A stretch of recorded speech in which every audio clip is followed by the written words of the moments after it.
আসসালামু আলাইকুম। এই দেশে এই সমাজে আইন যে কখনোই সবার জন্য সমান নয় তা এই অন্তর্বর্তী সরকারের সময়েও পরতে পরতে তা প্রমাণিত হচ্ছে। গাজীপুরের পুবাইলের একটি মসজিদের ইমাম মোহাম্মদ রইসউদ্দিন হত্যাকাণ্ডের এক সপ্তাহ পর এসেও দর্শক একজন আসামিকেও পুলিশ গ্রেপ্তার করেনি বা করতে পারেনি।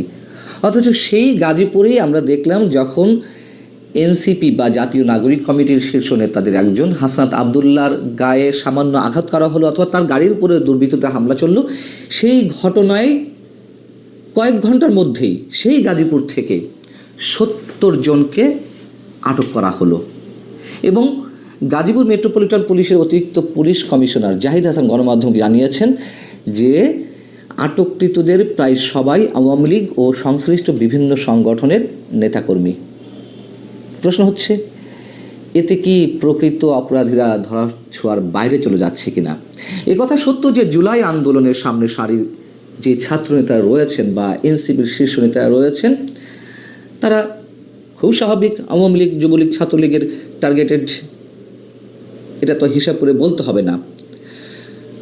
অতএব যাদেরকে আটক করা হয়েছে বা আওয়ামী লীগ, যুবলীগ, ছাত্রলীগের কেউ যদি এই ঘটনার সঙ্গে জড়িত থাকে অবশ্যই তাদেরকে আটক করা হবে, তাদের বিচার করতে হবে, আইনে আওতা আনতে হবে। কিন্তু গত 9 মাসে বিভিন্ন পর্যায়ে ছাত্রদের উপরে যে নানান ধরনের সন্ত্রাসী হামলার ঘটনা ঘটলো, আমি এর আগে বলেছি এক উদাহরণ হিসেবে নর্থ সাউথে সার্জিস আলম সহ তার সঙ্গে যা ছিল তাদের উপর হামলা, কিংবা কুয়েটে বৈষম্যবিরোধী ছাত্র নেতাদের উপরে যে হামলা, সেই ঘটনাগুলোতে তো ছাত্রদল এবং জাতীয় নাগরিক পার্টি একে অপরের উপরে দোষারোপ করে আসছিল, তাই না?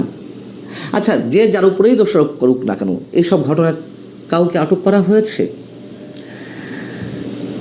আর একটা কথা একটু মনে করিয়ে দিতে চাই, হাসনাত আবদুল্লাহরা গণঅভ্যুত্থানে নেতৃত্ব দিয়েছেন, স্বৈরাচারী সরকার পতন ঘটিয়েছেন, তাই বলে তারা যে দুধে ধোয়া হয়ে গেছেন, তারা ফ্রেস্তা হয়ে গেছেন, এটি মনে করার কোনো কারণ নেই।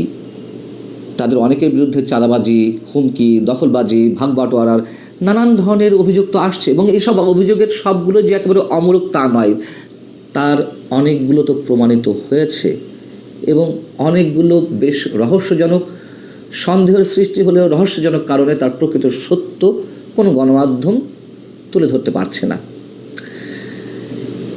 তিনি গাজীপুরে গিয়েছিলেন, তার ড্রাইভার জানিয়েছেন যে কৃষি বিশ্ববিদ্যালয়ে তিনি গিয়েছিলেন এবং কৃষি বিশ্ববিদ্যালয়ে এক দরকারি কাজ শেষ করে তিনি ফেরার পথে এই ঘটনা ঘটেছে। কি কাজে গিয়েছিলেন হাসনাত আবদুল্লাহ সেটাও ভালো করে জানা দরকার। এবং বাতাসে অনেক কথা ভেসে বেড়াচ্ছে, যেসব ফিসফিসানি শুরু হয়েছে সেগুলো নিয়ে আপাতত আলোচনা করতে চাই না।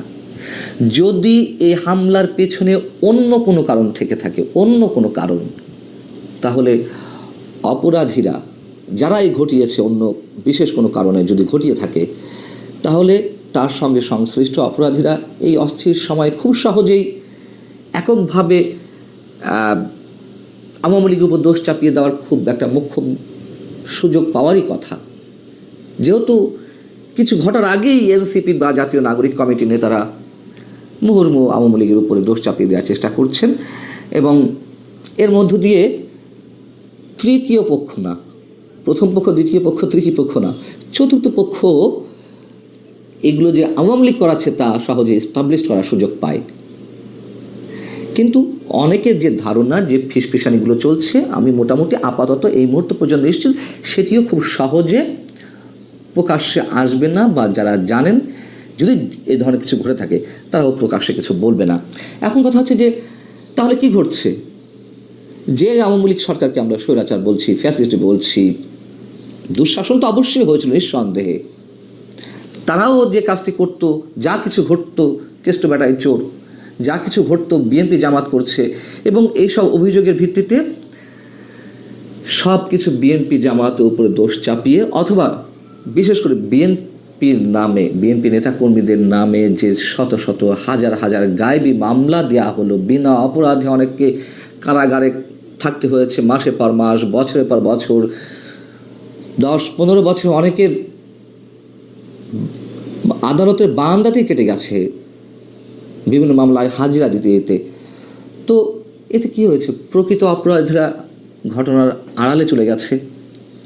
অপারেশন ডেভিল হান্ট নামে যা পরিচালিত হলো গত কিছুদিন আগে, সেখানেও গড়পড়তায় আওয়ামী লীগের বা যুবলীগ ছাত্রলীগের নেতাকর্মীদের আটক করা হয়েছে। এই যে মব ক্রিয়েট করা হয়েছে, এই যে চুরি ডাকাতি ছিনতাই ধর্ষণ, সব কিছুতেই কেষ্ট বেটা চোর। আওয়ামী লীগ যে ষড়যন্ত্র করছে না, আওয়ামী লীগ যে কোনো অপরাধ এর মধ্যে করছে না, সে কথা আমি একবারের জন্যও বলতে চাই না, কিন্তু সব কিছু আওয়ামী লীগ করছে।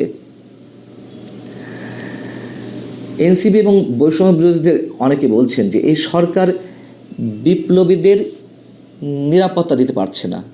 মানে এই সরকার যেহেতু, মানে তারা নিজেদেরকে তো বিপ্লবী বলেন, তো গণ অভ্যুত্থানে যারা নেতৃত্ব দিয়েছেন বা যারা সংশ্লিষ্ট, তাদেরই নিরাপত্তা দিতে পারছে না, তাহলে অন্য কোনো সরকার এলে তাদের নিরাপত্তা দেওয়া হবে কীভাবে? খুবই যৌক্তিক প্রশ্ন, কথা সত্য, কিন্তু কথাটি হচ্ছে এই যে আইনের শাসন না থাকলে আসলে কখনোই কারোরই নিরাপত্তা থাকবে না। এখন হাসনাত আবদুল্লাহ বিশাল একটা ফিগার হয়ে পড়েছেন, এনসিপির শীর্ষ পর্যায়ের একজন। মানে টেলিভিশনগুলো যে কভারেজ আমি দেখলাম, যে এই হামলাতেও যে পরিমাণ কভারেজ, তাতে মনে হচ্ছে দেশে কোনো রাষ্ট্রপতি বা প্রধানমন্ত্রী হামলা শিকার হয়েছেন। কিন্তু আইনের শাসন প্রতিষ্ঠা না হলে শুধু হাসনাত আবদুল্লাহ কেন, কারোর নিরাপত্তায় কেউ দিতে পারবে না। কি হবে? যারা এই যে গণঅভ্যুত্থানে যারা জড়িত বা সংশ্লিষ্ট বা এনসিপি নেতারা যারা দাবি করছেন যে নিরাপত্তা দিতে হবে, কিভাবে নিরাপত্তা দিবে? পুলিশ সদস্যদের দিয়ে নিরাপত্তা দেওয়ানো হবে, সেনা সদস্যদের দিয়ে নিরাপত্তা দেওয়ানো হবে। কজন সেনা সদস্য কতজন নেতাকে পাহারা দেবে? একজন ছাত্র নেতার পিছনে কতজন পুলিশ সদস্য রাখা হবে? এটা সম্ভব? কখনো সম্ভব না।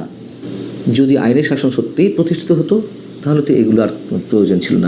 এবং শুরুতে যেটি বলছিলাম, রইসউদ্দিন একজন ইমাম, তার বিরুদ্ধে যে অভিযোগে আনা হোক না কেন সেটা অনেকে ষড়যন্ত্রমূলক, যাই হোক, সেই একই গাজীপুরে তো হত্যাকাণ্ডের পরেও তার কোনো আসামি গ্রেপ্তার হয় না। কেন হয় না? আর কেন হাসনাতের বেলায় 70 জন হুড় করে গ্রেপ্তার হয়ে যায়? খুব সহজে বোঝা যায়। এগুলো প্রশাসনের এক ধরনের দেখানো যে আমরা তৎপর। এভাবেই চলবে। আল্লাহ হাফেজ, ভালো থাকুন সবাই।